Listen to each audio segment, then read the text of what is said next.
Olá, seja muito bem-vindo. Eu sou o Anderson Silva, fundador do Centro Educacional 7 de Setembro, que hoje é a maior plataforma de cursos gratuitos do Brasil. Aqui você encontrará educação acessível com a melhor qualidade de áudio e vídeo do mercado. Parabéns, você já está inscrito no curso. É muito importante que você permaneça no grupo. Não saia dele. A nossa certificação é completa e reconhecida em todo o território nacional. Quando você solicita o certificado, automaticamente você já adquiriu também o seu e-book completo com todo o conteúdo do curso, que estará disponível para download lá na nossa plataforma, que é exclusiva. Para isso, existe uma pequena taxa, mas fique tranquilo, o certificado não é obrigatório.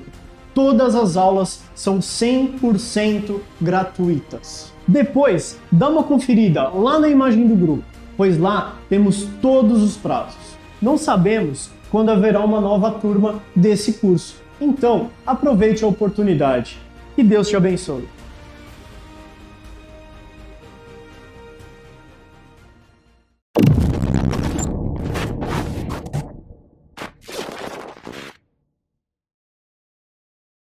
Olá pessoal, tudo bem? Eu espero que sim.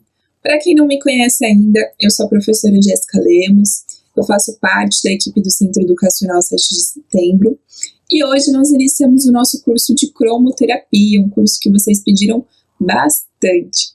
Então, me apresentando rapidamente, eu sou fisioterapeuta, minha formação base é a fisioterapia, eu sou especialista em atenção básica e saúde da família e mestre em gestão de sistemas de saúde.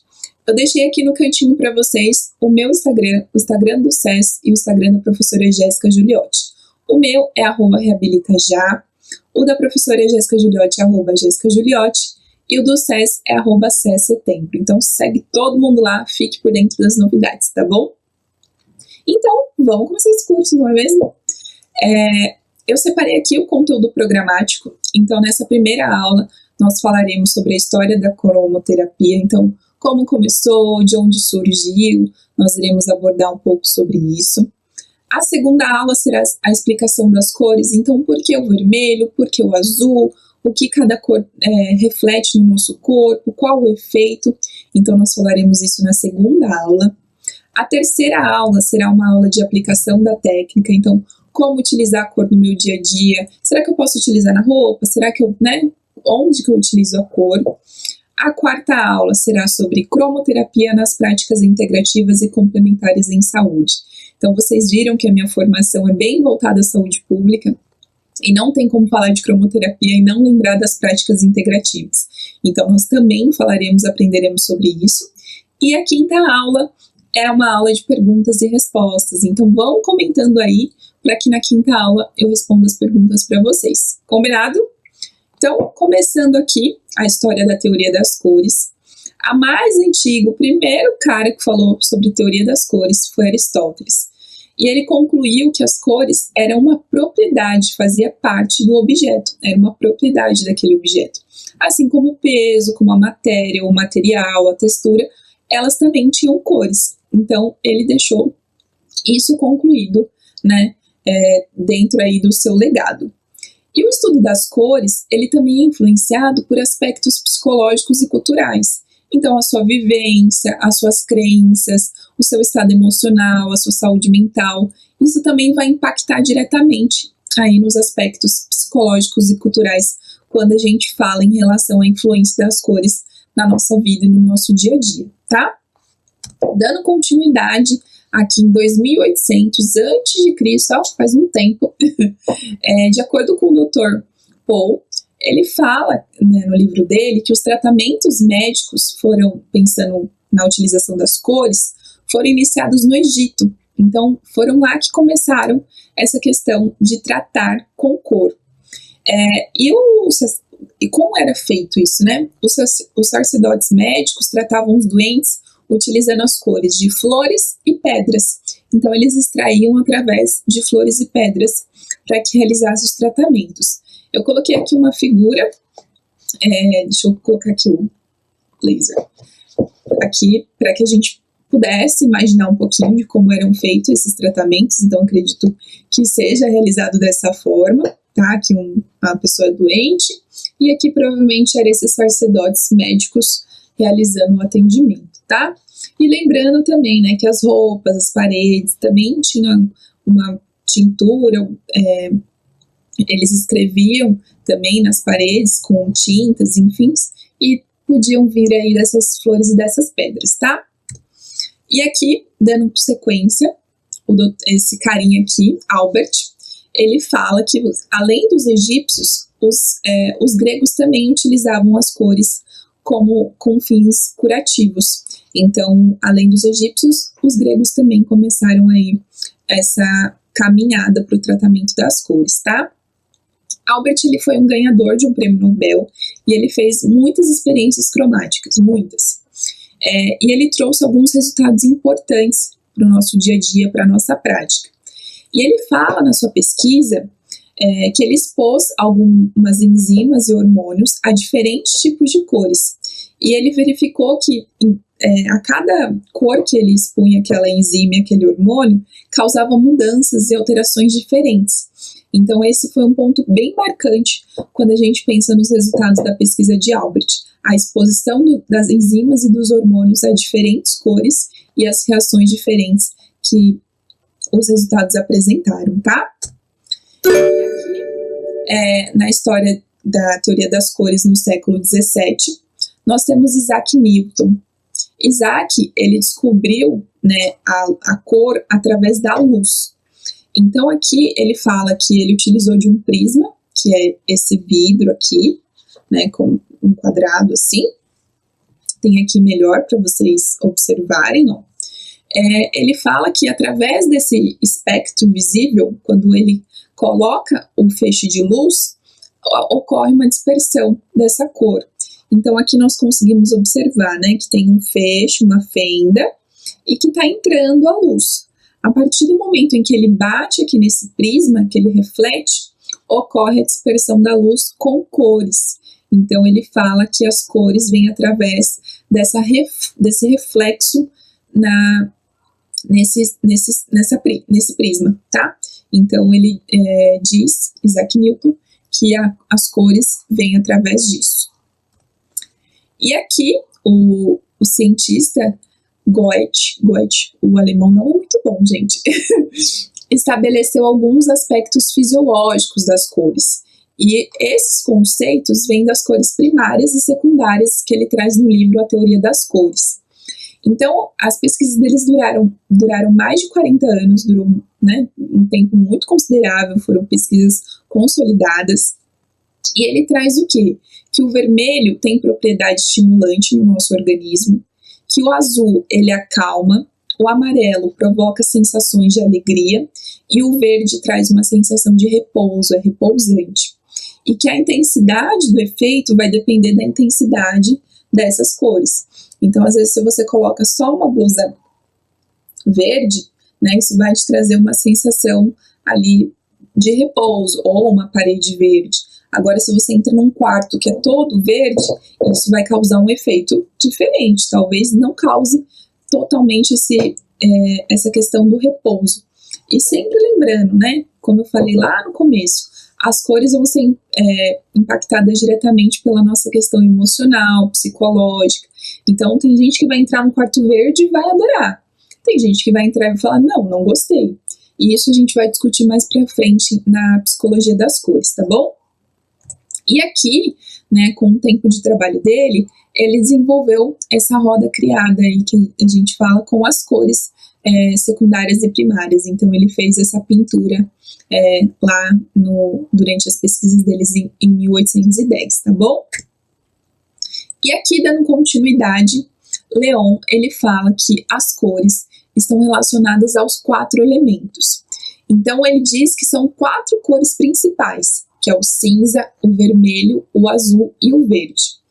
Quando ele fala do cinza, ele relaciona logo de cara com o ar.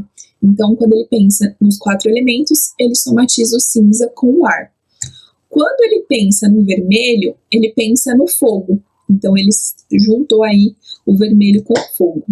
E quando ele pensa no azul, ele pensa na água, e o verde, ele pensa na terra. Então aqui Leon juntou a ideia dos 4 elementos com 4 cores mais importantes quando ele pensa na história da cromoterapia, na teoria das cores. Tem esse marco aqui de Leon, tá bom? E aqui o Dr. Max, ele estudou as cores, né? E ele fala que as pessoas têm cores preferidas. E ele concluiu que a reação dos indivíduos às cores vai trazer significados que são muito além das diferenças culturais e que isso geralmente está enraizado na gente. Então ele fala assim, ó, Dr. Max estudou as cores preferidas das pessoas e concluiu que na reação dos indivíduos, as cores há significados que transcendem as diferenças culturais e são profundamente enraizados. Então olha o impacto que a cor tem na nossa vida, né? E ele comprovou que a preferência de cor pode indicar o estado mental de uma pessoa, bem como algum possível desequilíbrio glandular. Então, mais para frente, né, na aula de aplicação e na aula das cores, a gente vai falar dos desequilíbrios hormonais, do quanto isso está impactando diretamente no nosso corpo. Então, através do estudo de Max, ele fala isso também. Ele justifica aqui falando, olha, a cor, ela pode estar enraizada na gente e como eu vou escolher, por exemplo, se eu sou uma pessoa que usa muito amarelo, muito vermelho, isso está enraizado em mim, mas talvez isso possa estar ocorrendo através de um desequilíbrio. Claro, pode ser uma cor que a gente goste muito, são muitas os aspectos que precisam ser avaliados, mas isso também é importante a gente frisar que pode estar ocorrendo, tá bom? E aqui, como é definida a cor? Então a gente falou bastante da história da cor e vocês viram que são várias definições, cada um traz um ponto, cada um traz uma versão, e ainda tem muito mais coisa. Eu trouxe algo bem mais resumido para vocês, pontos bem importantes, e trazendo bastante para a questão fisiológica, que é algo que a gente atua, que é o nosso dia a dia, mas tem muita coisa, né? A cor hoje em dia ela está muito forte no marketing, até no próprio Instagram, então fala-se muito de paleta de cores, para roupa, que já tem profissionais, né, que trabalham, olha, essa roupa fica bom, você, paleta de cores, enfim. Então a cor tem uma história muito longa e muito grande, e eu trouxe pontos importantes pensando aqui na fisiologia, nos atendimentos, né, no nosso dia a dia. E aqui pensando em como a cor é definida, a cor ela não é um fenômeno físico, não, ela não é. E pensando aí na cor, o mesmo comprimento de onda pode ser percebido diferentemente de diferentes formas, né, nessas pessoas. Então eu posso enxergar a cor de uma forma, você pode enxergar de outra, e até tem aqueles memes na internet, né, o vestido é verde ou é dourado, é azul ou é prata. Então eu posso enxergar essa cor de forma diferente de outra pessoa. A cor ela é um fenômeno fisiológico de caráter subjetivo e individual. Então, cada pessoa vai enxergar de uma forma. Tudo bem que todo mundo pode olhar e falar é vermelho, mas esse vermelho pode diferenciar na questão aí da onda, de como é percebida essa cor. Mais pra frente eu vou falar um pouquinho sobre essa questão da onda e da frequência, tá? Aqui mesmo. O que é isso? A gente chama de espectro visível. Então, a cor, ela tem uma onda, um comprimento e uma frequência para que os nossos olhos enxerguem. O espectro visível, ele pode ser subdividido em subfaixas de acordo com a cor. Então, por exemplo, no vermelho, vai ter ondas mais longas. Aqui a gente consegue observar, por exemplo, 700, certo? O verde, ele vai estar mais próximo ali ao violeta, então ele pode ter ondas mais curtas, 550. E aqui, né, tem as ondas pensando em ondas de rádio, micro-ondas, infravermelho, ultravioletas, raios-x, raios gamas. Então aqui é só para vocês terem uma noção, não vou me aprofundar muito, mas para vocês entenderem que cada indivíduo vai enxergar essa cor de uma forma, porque Porque vai depender muito disso aqui, fenômenos fisiológicos de caráter subjetivo e individual, mas também por questões da frequência e do comprimento da onda, né? Que aí é quando a gente pensa nessa parte fisiológica, certo? E aqui eu trouxe, então, as cores com o olho humano, já que a gente está falando, né, que cada indivíduo vai enxergar de uma forma, mas como é a forma que esse indivíduo enxerga? Então, o olho humano, ele é um mecanismo complexo desenvolvido para a percepção de luz e cor, ponto, tá? Ele é composto basicamente por uma lente e uma superfície fotossensível. E dentro é como se existisse uma câmera que a gente pode associar aí de forma bem grosseira à máquina fotográfica. Então, eu coloquei aqui para vocês um exemplo, né? Então, aqui nós temos o objeto que a gente está enxergando, que no caso é uma lâmpada, os raios de luz que estão direcionados a essa lâmpada e também aos nossos olhos. Então, vocês percebem que é uma luz que vai, uma luz que vem. Uma lente, né, no caso aqui o nosso olho, e aqui no caso seria a lente da câmera, e aqui nós temos o filme ou a retina, né.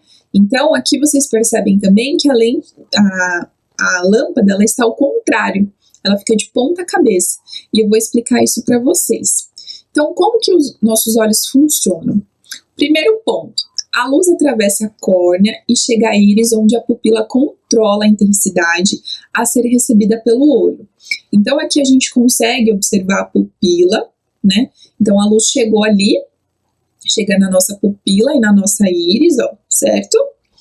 E ela controla a intensidade em como essa luz está sendo recebida, em como que isso vai causar, né, o impacto diretamente nos nossos olhos. Segundo ponto, a imagem chega ali no cristalino, então aqui ó, o cristalino que é a nossa lente. Na câmera é a mesma coisa, quando você aponta para o objeto, você precisa apertar geralmente devagarinho o botão ali, pensando principalmente nessas câmeras que a gente fala que são câmeras manuais, que a gente muda a questão de foco, de luz, enfim. Então quando você foca no objeto, você clica ali para ele focalizar. É a mesma coisa aqui no nosso cristalino na lente. Então você geralmente olha para o objeto, às vezes você bate o olho e né, só faz assim. Então você olha e foca. Você fala, tô vendo aquilo. Então vai ser focalizado ali na retina, certo? O terceiro ponto é, na retina existem diversas células fotorreceptoras que vai, através de uma reação química, transformar essas ondas luminosas em impulsos elétricos. E aqui, né, então, nós temos a retina, ó, certo? O nervo óptico, ele vai conduzir até o cérebro, onde ocorre a interpretação dessa imagem. Então, aqui o nosso nervo óptico vai mandar ali para o nosso cérebro essa informação através ali dos nossos impulsos elétricos, das nossas sinapses, enfim, essa interpretação dessa imagem. E no cristalino, a imagem ela vai sofrer uma refração, logo forma-se uma imagem invertida na retina. E é no cérebro que ocorre esse correto posicionamento, né?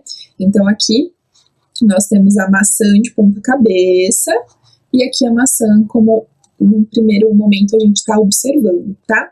Então, é assim que funciona para que a gente observe os objetos, o nosso mundo ao redor e também as cores, tá? Então, aqui é como a gente consegue observar e analisar cada um desses objetos. Quem disse que a aula de fotografia não me valeria alguma coisa? Eu fiz fotografia também, gente, então por isso que eu falei dessas questões de câmera, enfim. Mas vamos lá, dando continuidade, espero que tenha ficado claro para vocês até aqui, tá? Hoje já se discute muito da psicologia das cores, então, como eu falei para vocês, é muito utilizado no marketing, no Instagram, para questões de roupa, para muita coisa. A psicologia das cores, pensando na psicologia e fisiologia, né? Uma vez de não se tratar de uma propriedade do objeto, mas de um elemento perceptivo, a cor ela tem uma série de implicações, né, na nossa parte psicológica, na nossa psicologia. Então, a percepção da cor ela pode causar uma série de sensações de acordo com cada cultura, que costuma ser muito explorada na publicidade, como eu falei. Então, nós temos aqui, na cultura ocidental, na nossa cultura, o verde ele traz uma questão de esperança. O vermelho ele está mais ligado à fome. O púrpura ali, o violeta, ao luxo e o preto ao luto. Então, se a gente parar para observar ali na praça de alimentação, tem um monte de coisa vermelho. Por quê? Está ligado à fome.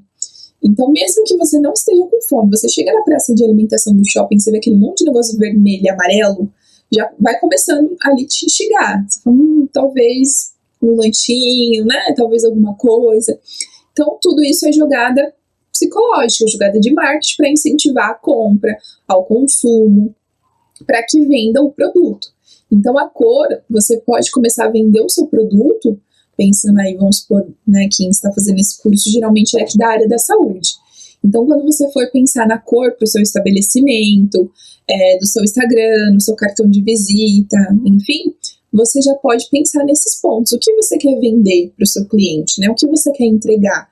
Como você vai instigar ele através das cores? Então, aqui é um ponto bem importante do marketing, hoje em dia, que está sendo muito utilizado, tá? E aqui nós temos um estudo pensando aí na psicologia e fisiologia das cores também, de 1979, olha como é antigo, que ele traz a questão da relação das cores e dos sabores. Então ele fala que o amargo, ele está associado a cores mais escuras, então, e cores frias, como o verde, o marrom e o azul. O doce, até quando a gente vai em confeitarias, lojas de doce, geralmente tem essa pegada mesmo mais vermelho, mais laranja, né?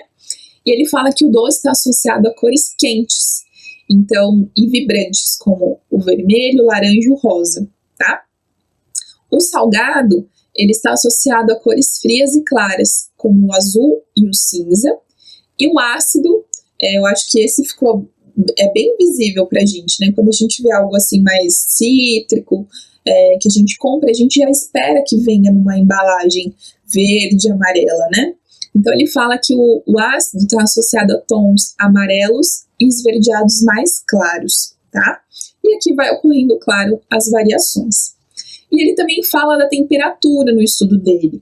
Ele fala que o preto e o branco são cores neutras e que cores frias está entre azul, cinza e verde e que cores vermelhas está entre vermelho, laranja e amarelo.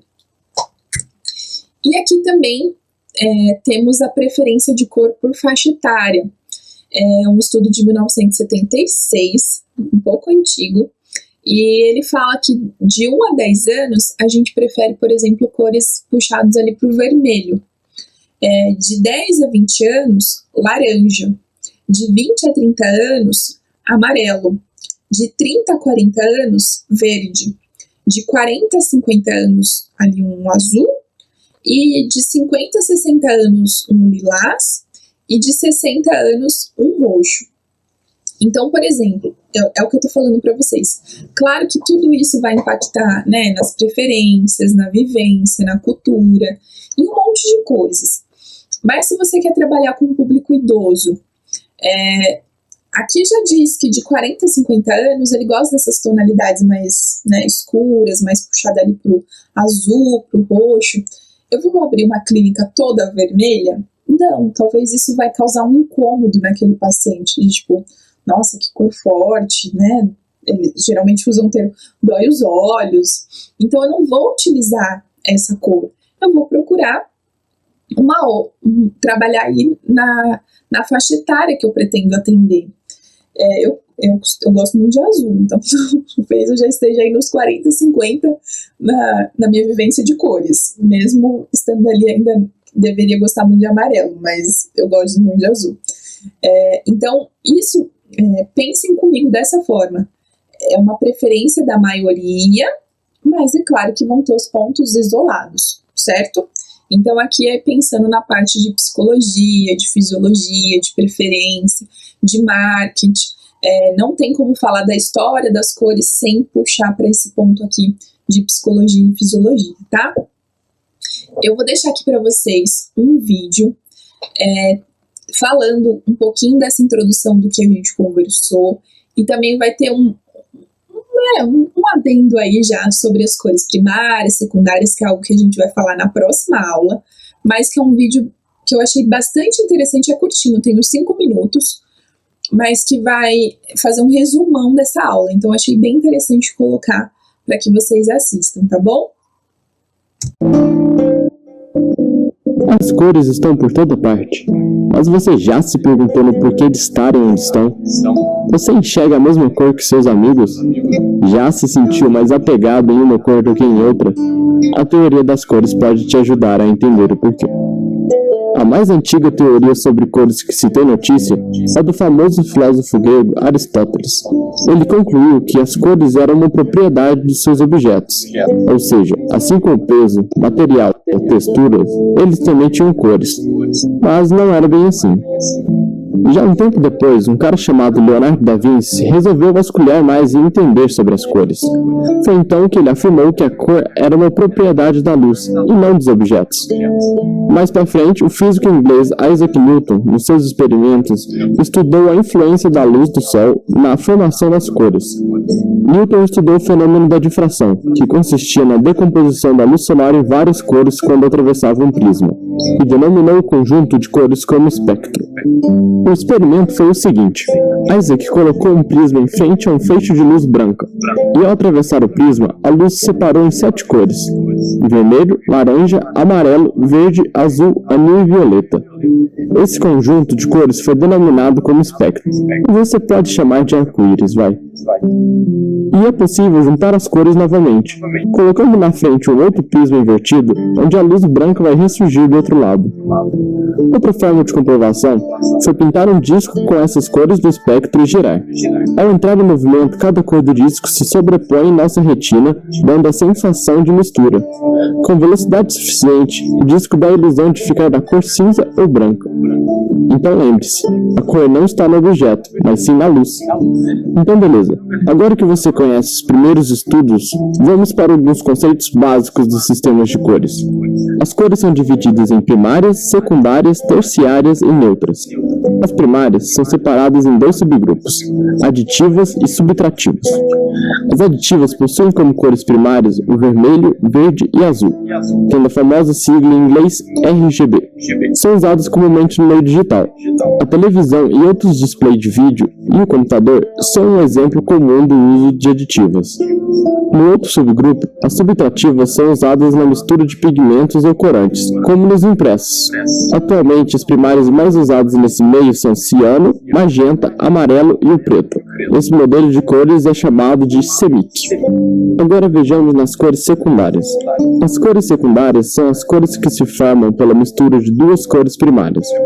No sistema clássico de cores empregado por Leonardo da Vinci, aprendemos desde pequeno que as cores secundárias são o verde, mistura do azul com o amarelo, o laranja, mistura do vermelho com o amarelo, e o roxo, a mistura do azul com o vermelho. Mas como vimos, hoje em dia os sistemas de cores mais fiéis e atualizados são o RGB e o CMYK. Aqui são as cores secundárias, essas geradas na junção de cada círculo, são as cores primárias um do outro, ou seja, as cores secundárias do RGB são as primárias do CMYK, e vice-versa. Já nas cores terciárias, elas são o resultado da mistura das cores primárias com as cores secundárias, onde originamos uma terceira cor. Alguns exemplos de cores terciárias são vermelho arroxeado, amarelo esverdeado, amarelo alaranjado, vermelho alaranjado, azul esverdeado e o azul arroxeado. Lembrando que a ordem das cores terciárias pode se alterar de acordo com o sistema de cores adotado, RGB ou CMYK. Com isso, nós temos uma base para falar de cores complementares também. As cores complementares são as que se contrastam, pois elas não apresentam vestígios de pigmentos em comum entre elas. Para identificar uma cor complementar, basta examinar o círculo cromático e achar as cores que estão de lados opostos no círculo. Isso também funciona para cores primárias e secundárias. E por último, as cores neutras. As cores neutras são o branco, o preto e principalmente as diferentes tonalidades do cinza. Sua característica é possuir baixa intensidade, reflexo e energia. No entanto, também podem ser todas as tonalidades mais fracas das outras cores, como o bege e o marrom. As cores neutras geralmente são utilizadas como complemento das demais cores. Bom, após concluirmos esse assunto, podemos passar para um assunto mais curioso. Por que existem cores diferentes? O que faz o verde realmente ser verde e o vermelho realmente vermelho? As cores se diferenciam de acordo com sua frequência de onda que é refletida. Aqui temos as cores do espectro com suas correspondentes frequências e comprimentos de onda. Lembrando que o branco e o preto, convencionalmente designados por cores, são apenas resultado da presença ou ausência da luz. A cor branca é a luz pura, em que é uma reflexão total das 7 cores, e a cor preta é a ausência total da luz, pois as cores não se refletem, elas são totalmente absorvidas.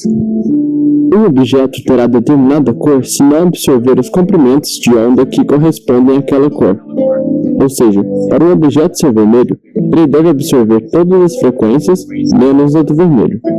Portanto, por não se tratar de uma propriedade do objeto, mas sim de um elemento perceptivo, a cor tem uma série de implicações na psicologia.